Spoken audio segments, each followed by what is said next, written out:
In the 21st century, has a more significant television subgenre been born, other than cringe comedy? It's a white flag, and you may as well start waving it right now, The only Leslie. thing I will be waving is your decapitated head on a stick in front of your weeping mother. Good Lord.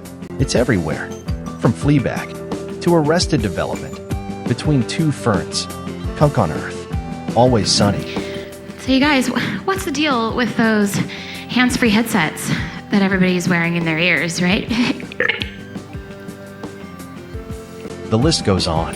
But what is cringe comedy? Generally, it's described as a subgenre, focusing on characters being overly awkward and distressed, with the goal of making the audience laugh, whilst simultaneously feeling embarrassed and uncomfortable. All right then, no offense, but if you were so equal, how come even the things that you claim that you was better at men, like cooking, you ain't? Well, who says women are better at cooking? All the best chefs in the world is like men, like, Colonel Sanders, man or woman, Ronald McDonald. Them is like a million times better than Wendy. But beyond that, the execution tends to be realistic, with such shows doing away with a studio audience, utilizing handheld camera work, and encouraging the cast to improvise for added realism. The band has had a few different names over the years. We were Teddy Bear Suicide, but then we changed it to Mouse Rat. Then we were God Hates Figs, Department of Homeland Obscurity, Flames for Flames, Muscle Confusion, Nothing Rhymes with Orange, then Everything Rhymes with Orange, Punch Face Champions, Rad Wagon, Puppy Pendulum, Possum Pendulum, Penis Pendulum, Handrail Suicide, Angel Snack, Just the Tip, Three Skin. And the two driving forces that really started this trend are The Office and Curb Your Enthusiasm. Pretty good. Both shows debuted at the start of the century and are presented in a documentary/cinema verite style, which means no laugh track, no setup and punch dialogue. I'm thinking about adopting some quirky affectation like a pipe or a monocle or a handlebar mustache.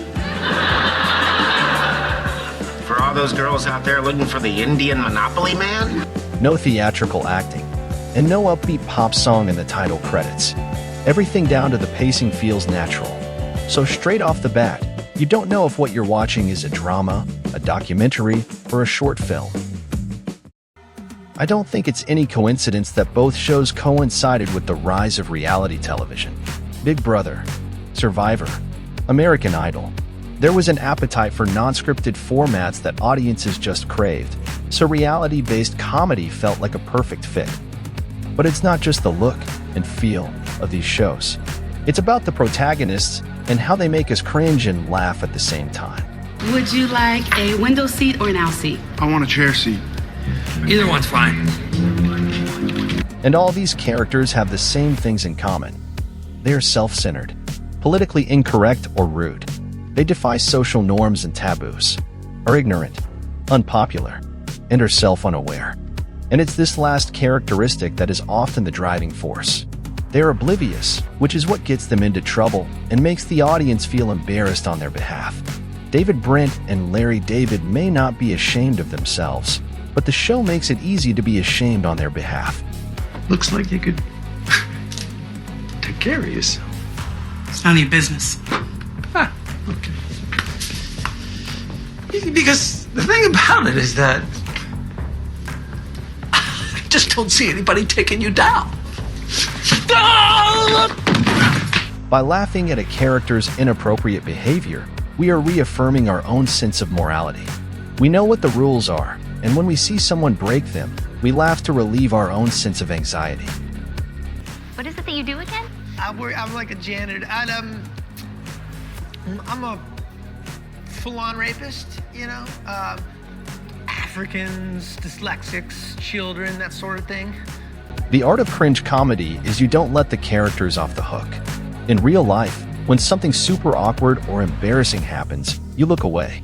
But in these shows, you keep the camera right in their face to heighten the pressure.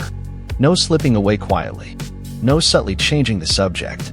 Just prolonging the moment so the character faces the consequences of their actions. Would you like to try that a little simpler, maybe? No.